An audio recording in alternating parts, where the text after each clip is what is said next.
E aí, pessoal, tudo bem? Vamos lá, né? Dando sequência ao nosso conteúdo aí de Geografia Aplicada ao Turismo. Hoje nós estamos adiantados aí no capítulo 7, e esse capítulo ele trabalha a questão da geopolítica e turismo, né?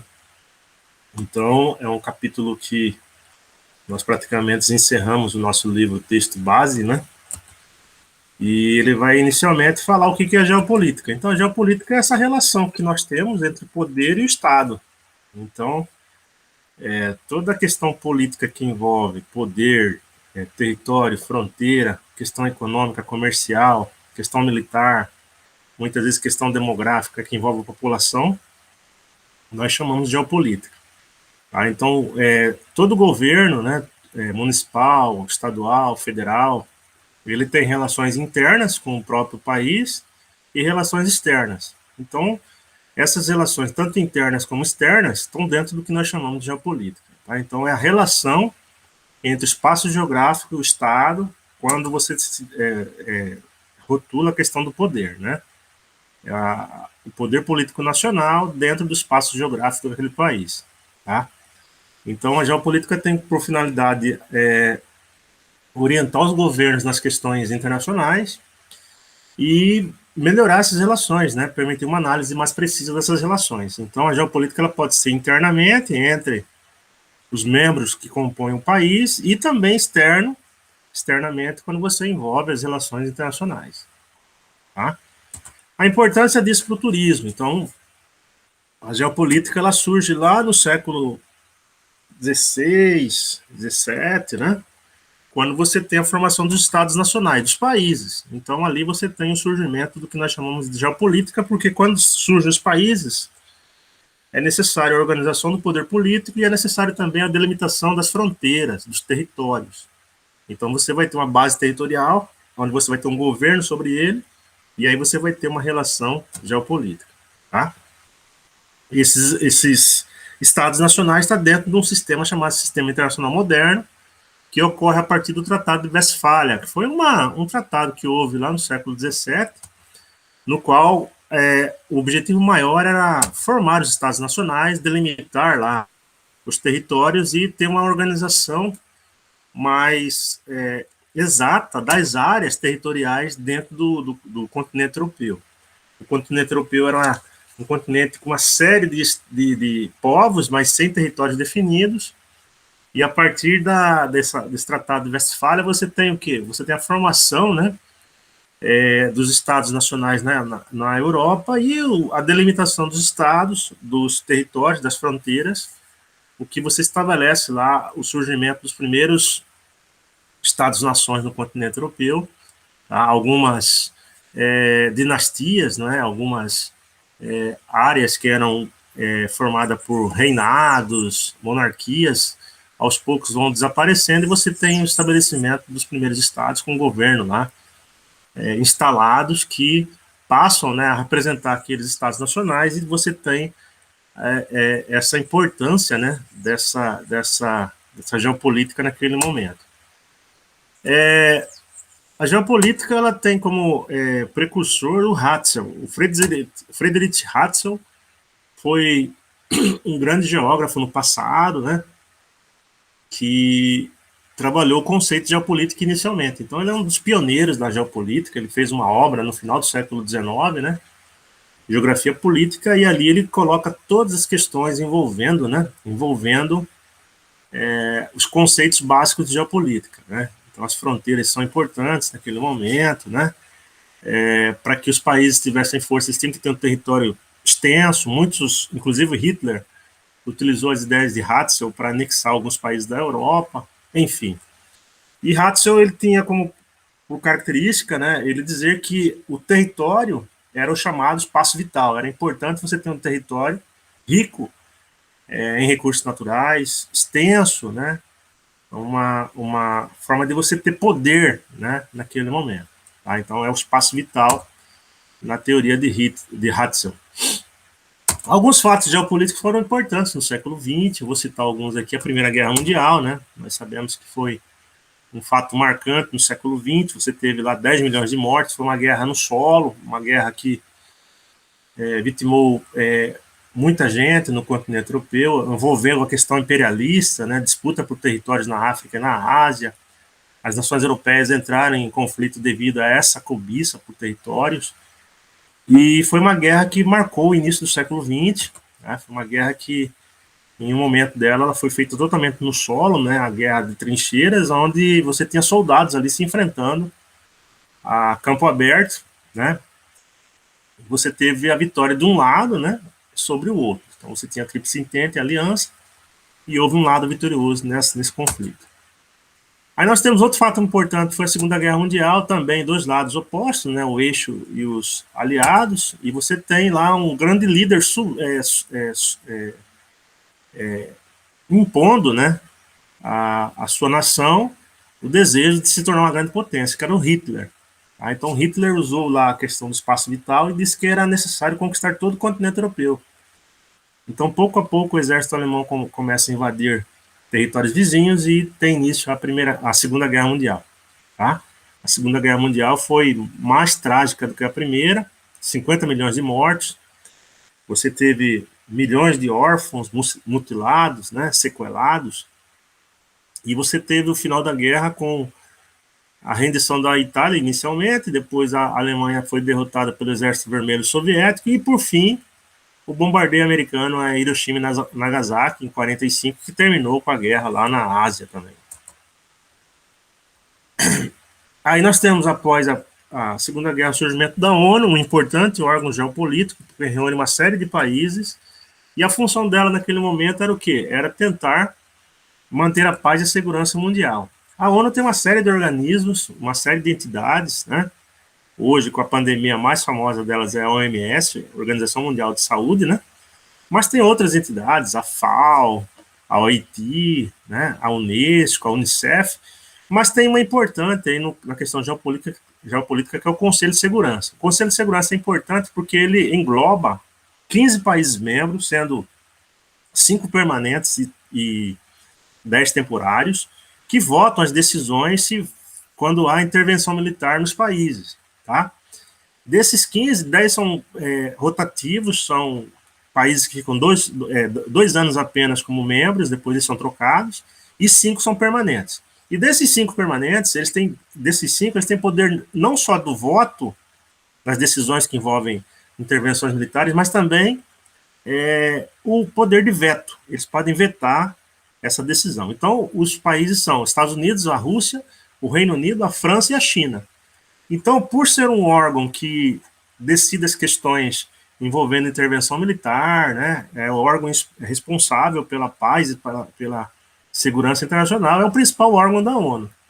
Tá? Então, há uma série de críticas com relação ao Conselho para que ele se amplie a quantidade de membros, mas, por enquanto, ainda não houve essa mudança. Né? Desde após a Segunda Guerra Mundial, são 15 países membros, sendo 5 só que têm poder de veto.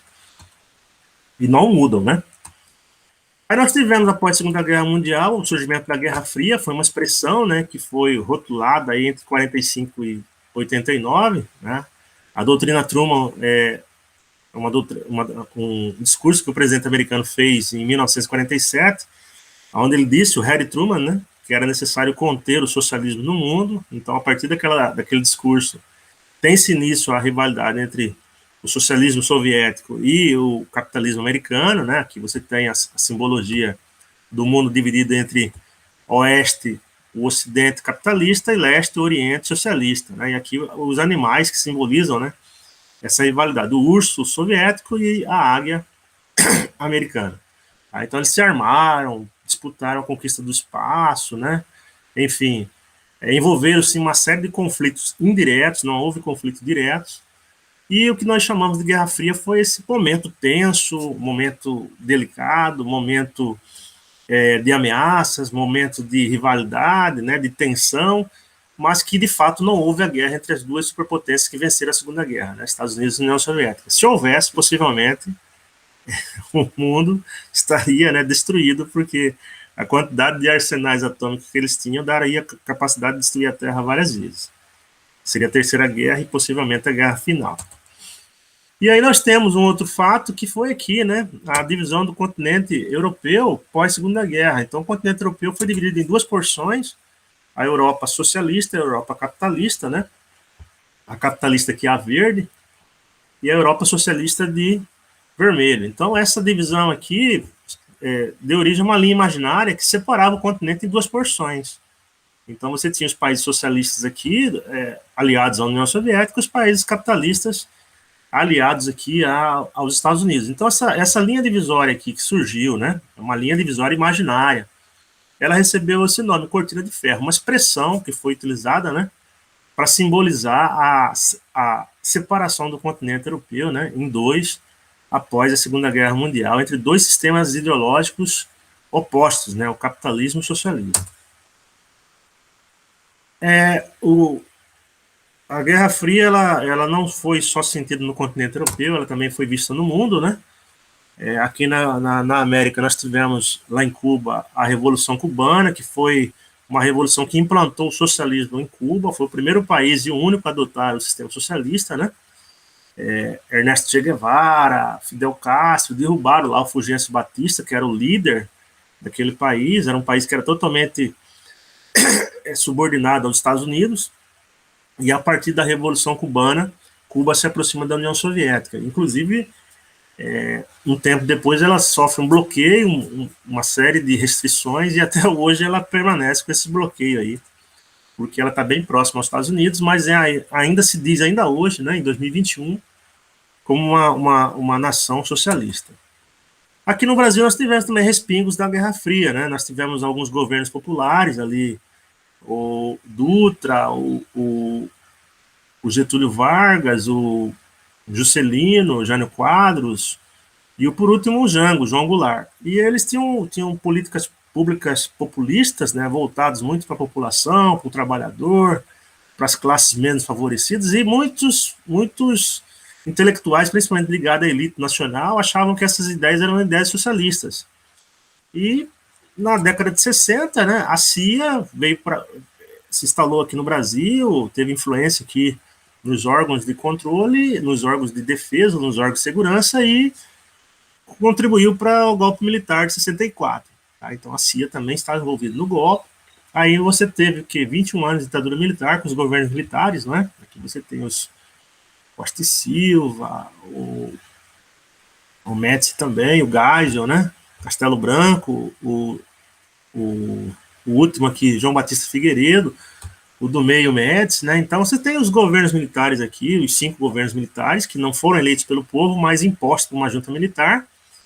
E nós tivemos aí um período certo de estabilidade, né? Onde você teve uma grande censura por parte dos meios de comunicação, uma ausência da participação popular, fechamento em alguns momentos do Congresso Nacional, uma série de leis aí, né, que proibiam as livres manifestações. Foi um período aí conturbado da história brasileira que terminou com o João Batista Figueiredo, que redemocratizou, né, entregou o seu governo, e aí nós tivemos uma eleição indireta, que foi eleito o presidente na época, Tancredo Neves, que assumiu, né, praticamente não assumiu, ele faleceu antes de assumir, e assumiu o José Sarney. De lá para cá, a outra eleição já foi direta e o presidente Fernando Collor de Mello foi eleito no segundo turno.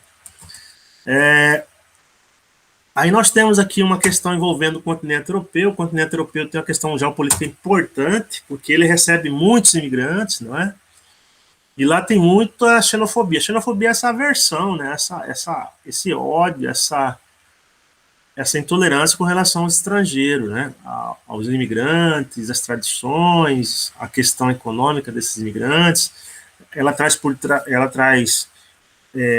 o nacionalismo exacerbado, né? A pátria é minha, vou ter que lutar por ela. Muitos partidos usam desse discurso para promover, né, radicalização, perseguição a essas minorias, não é? Então, o continente europeu, infelizmente, ele sofre muito com a xenofobia, sendo que no passado foi o continente que mais explorou outros povos, né? Então, hoje tem um paradoxo. Hoje ele não quer receber ninguém, não aceita ninguém, está fechado aí a maior parte dos imigrantes, principalmente dos países pobres, que muitas vezes não tem qualificação, não tem uma boa educação, e são mal vistos na Europa, mas se você voltar na história, né, você vai ver que lá no século XV, século XVI, século XVII, os europeus saíram, né, em busca desses povos para vender para eles, para extrair o que eles tinham de valores, não é? Mas hoje não aceitam, né? Então é um certo paradoxo geopolítico que nós temos hoje. Aí nós temos alguns modelos dentro do sistema internacional que é de produção, tá? Então nós temos o modelo taylorista, fordista e toyotista, né? O modelo de produção dentro do sistema. Hoje o sistema hegemônico, hoje o sistema capitalista, né? E nós temos aí 3 grandes modelos que permaneceram durante o sistema do capitalismo desde lá na sua origem, né? Principalmente a partir do século XIX para cá, 3 modelos básicos. Hoje predomina um só, né? Mas há também os outros no mundo. O taylorismo é aquele modelo no qual você tem as fábricas, as empresas lá, né? O operário faz uma tarefa única, ele se especializa só em, suponhamos lá, dentro da empresa, apertar parafuso. Então, a função dele durante 30 anos, 40 anos trabalhando é apertar parafuso. Isso era aí a teoria do Taylor, né? É o sistema que consiste na divisão do trabalho, onde o operário ele só faz uma tarefa, só aprende aquela tarefa e pronto, acabou, né? Então, é o gerente que fiscaliza todos os ramos de produção, tá? Então, você não tem o trabalhador não teria necessidade de conhecer todo o processo, só aquele processo que ele está especializado. E isso perdurou aí em várias meios de produção dentro do capitalismo. Aí nós temos o Fordismo, né? O Fordismo você vai ter com a fábrica de veículos automotores a Ford, né? O surgimento desse sistema já no século XX, né? O Henry Ford que praticamente deu o pontapé inicial para esse sistema, né? Aí você tem uma esteira, essa esteira muitas vezes você tem lá os defeitos eram identificados no final, porque não tinha uma gerência para fiscalizar todo o processo, né? Para não faltar peças a produzir em grande quantidade, então você tinha o funcionário tinha que se preocupar só com sua tarefa imediata, né? Enfim, no Fordismo também você pregava lá que era necessário que o trabalhador que trabalhasse de grande quantidade para ele aumentar a renda para que ele pudesse consumir muitas vezes o produto que ele produzia, né? Então o Fordismo propiciou um aumento da produção de carros, né? No caso surgiu na fábrica de veículos automotores da Ford, né? O que fez com que os próprios funcionários pudessem comprar esse carro que eles não tinham, aumentando o mercado consumidor do próprio patrão. Tá? Então esse sistema aí, ele ainda hoje ocorre, né? Tanto ele como o Taylor, né? Ainda ocorre, mas em pequena quantidade, porque hoje predomina o toyotismo, como o nome já diz, né? Surgiu na fábrica de motores Toyota, né? Agora o funcionário tem que ser polivalente, ele tem que ter múltiplas funções, ele tem que ser flexível. Ele, ao detectar um tipo de falha no processo produtivo, ele para aquele processo, né? As peças são compradas conforme a demanda, se a demanda para a mercadoria compra essas peças, né? O estoque, então, é mínimo, tá? O operário ele tem que saber soluções para tudo, ele tem que saber múltiplas funções, né? E a empresa deve planejar de modo a atender, escutar o cliente. O que a clientela está querendo? É o produto A, o produto B, o produto C, então vamos adequar a demanda. E esse modelo é chamado de just-in-time. Por quê? Porque ele trabalha com mercadoria feita em tempo justo e o que o mercado precisa. Então, o estoque é mínimo, geralmente você produz em cima da quantidade que vai ser comercializado, não fica lá um excedente, não é? Então, você vai atender o mercado consumidor conforme a demanda que esse mercado possui. Tá? Então, o toyotismo hoje é o meio de produção, é o sistema de produção, melhor dizendo, mas típico dentro do sistema capitalista, tá? Aí ele comenta sobre isso também, porque está dentro da lógica econômica, e aí ele passa para o item 7.2, que é o item que trabalha, né, a questão envolvendo turismo, sistema internacional e fronteiras. Então nós já sabemos o que é o sistema internacional, já vimos o que é o turismo, não é? Agora a gente vai falar um pouquinho sobre a questão do turismo a nível mundial. Tem um órgão responsável pelo turismo mundial, né? A Organização Mundial do Turismo, é um órgão ligado à ONU, tá? Tem a sede lá na Espanha, né? em Madrid, e é um órgão que busca fomentar as ações do turismo no mundo, né? Ou seja, tenta melhorar a atividade turística no mundo, auxiliar, financiar, divulgar, né? Enfim, é um órgão de fomento.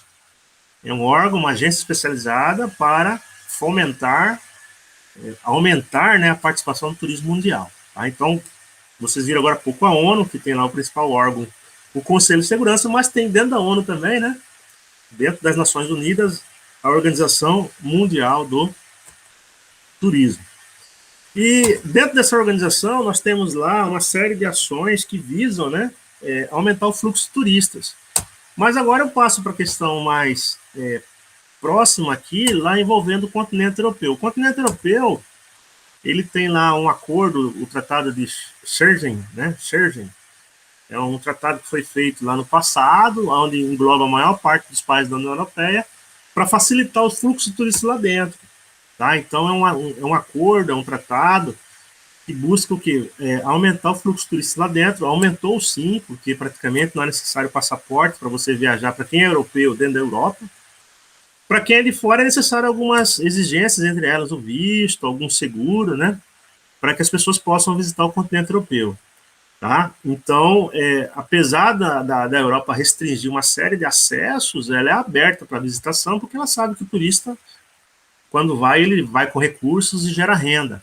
Tá? Então, esse acordo de Schengen, ele está em vigor no continente europeu. Tá? Ele tem uma série de regras, aí vocês param um pouquinho, dão uma lida sobre isso, dão uma pesquisada na internet, né?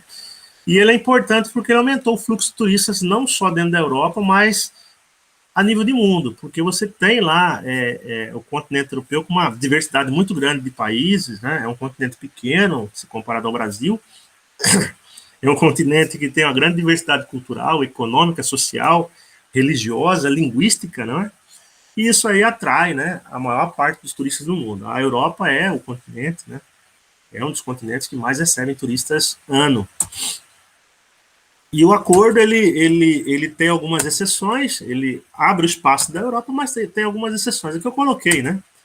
Alguns países adotam o euro, alguns países não adotam o euro, a moeda única da União Europeia. Não são todos os países da União Europeia que participam do acordo Schengen, né? Então, tem essa questão, não vamos confundir o bloco União Europeia com o Tratado de Schengen, tá? E você tem o quê? Você tem algumas questões envolvendo lá a questão voltada à justiça, né? Então, a questão da legislação judicial, a questão de casos de criminalidade, é uma questão que tem que ser analisada, porque é uma questão que muitas vezes envolve lá, né, países membros do acordo, e as leis têm que ser o quê? Tem que ser próximas para que aquela pessoa possa ser, né, possa ser investigada, ela possa ser punida conforme as infrações que ela praticou naquele país. Tá? Então, aqui eu tenho um texto, não vou ficar lendo aqui, que é muito extenso, né? Mas é bom que vocês parem um pouquinho e dão uma olhada, né? Porque ele tem um passo a passo do acordo Schengen, tá? Eu peguei do Globo, G1, e é importante fazer essa análise. Aqui tem com relação ao Brasil, também a geopolítica no Brasil com relação ao turismo, né? O governo do presidente Jair Bolsonaro, lá no início do seu governo, ele estabeleceu a isenção do visto para alguns grupos de turistas, né? Estados Unidos, Japão, Austrália e Canadá. Isso aí foi muito bem visto pelo setor turístico no Brasil, porém não houve reciprocidade.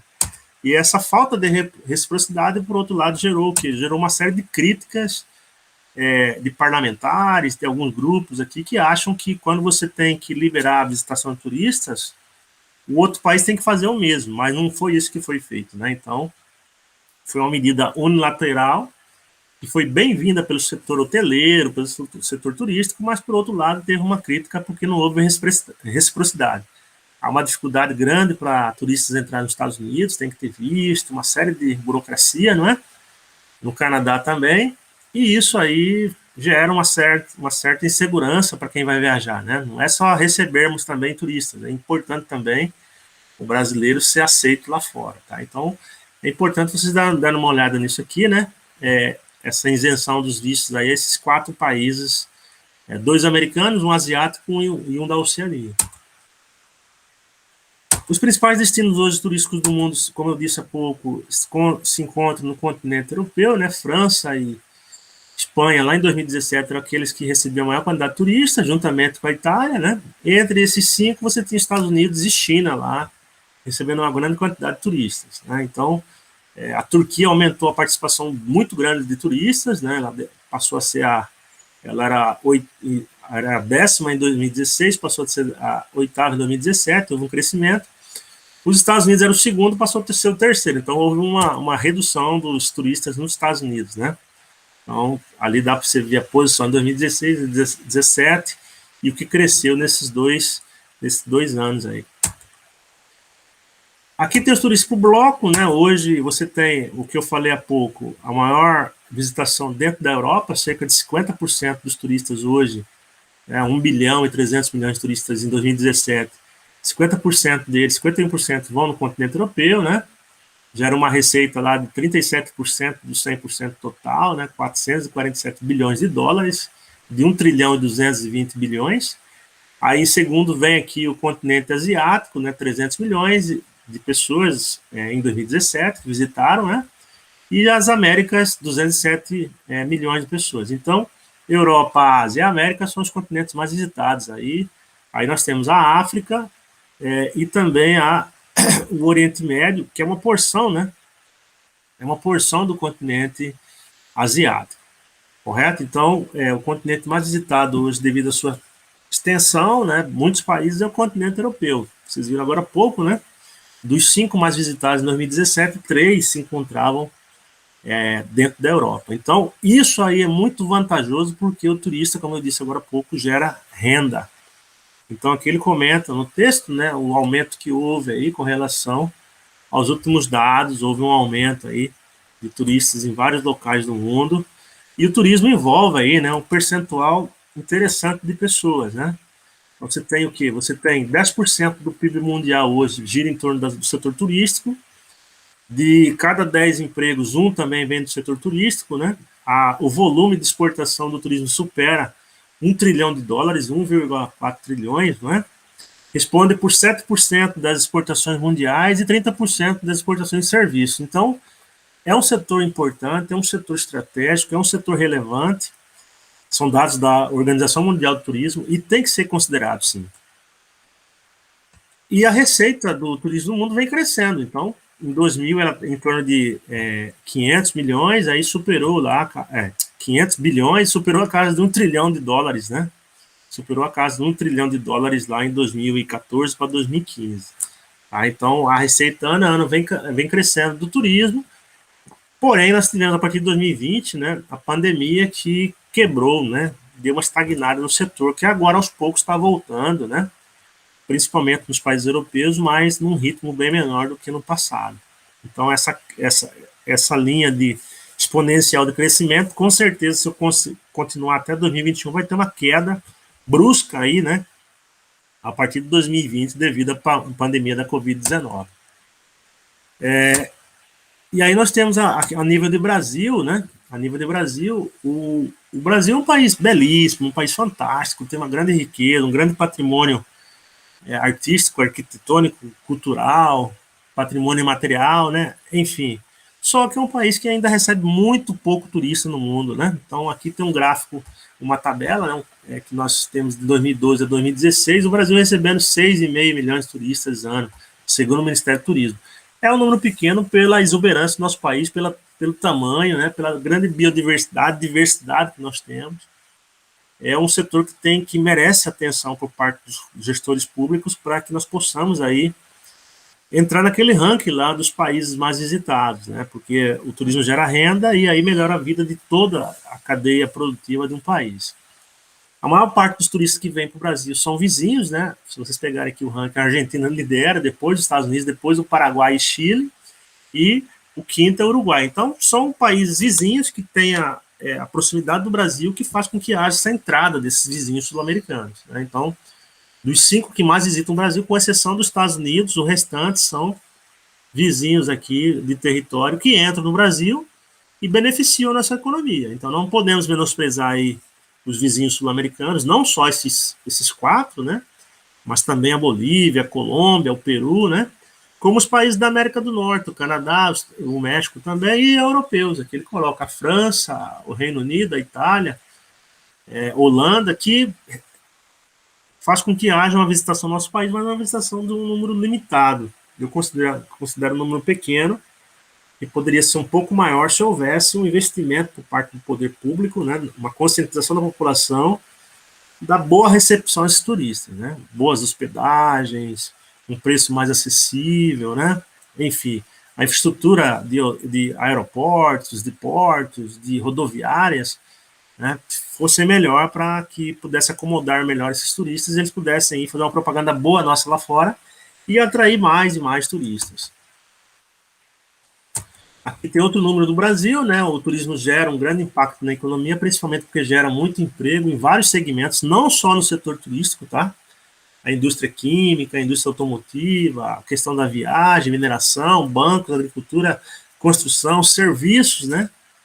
A questão do varejo, supermercados, enfim, ela gera tanto emprego nesses locais como fora que dão suporte a esses locais, tá? Então, a alimentação, a agricultura, você tem quem trabalha diretamente nela, mas tem pessoas que fornecem, né, tratores, insumos, né, cercas para quem está voltado aí para a área da pecuária e da agricultura. Então, você tem não só o emprego direto, mas também o emprego indireto. E você tem a maior parte dos turistas vindo para o Brasil para a questão do lazer, né? Então, se você pegar aqui essa linha temporal que eu coloquei, 2012 até 2016, a maior parte dos turistas que vieram foi para se divertir, para recrear, né, para lazer, para curtir aqui o nosso país, as belezas naturais, o patrimônio histórico que nós temos, enfim. Foi importante aí a gente chegar nesse ponto de ter o lazer como principal atrativo turístico. Isso mostra a beleza que nós temos no nosso país. Aí, segundo, vem os negócios, eventos e convenções. O Brasil abriga uma série de feiras, né, uma série de congressos, uma série de simpósios, que muitas vezes atraem uma série de turistas no Brasil, né? Então nós temos essa característica também de ter um grande turismo voltado para a questão do trabalho, viagens, negócios, né? Enfim. E aí eu fecho com vocês, galera, aqui está o texto, o exercício, né? Aí vocês façam com calma. Era isso o nosso conteúdo, eu acho que é uma revisão boa da nossa matéria, e vocês, né, dão uma estudada boa nesse conteúdo aí, para que nós possamos aí fechar com chave de ouro esse semestre. Grande abraço a todos, até a próxima.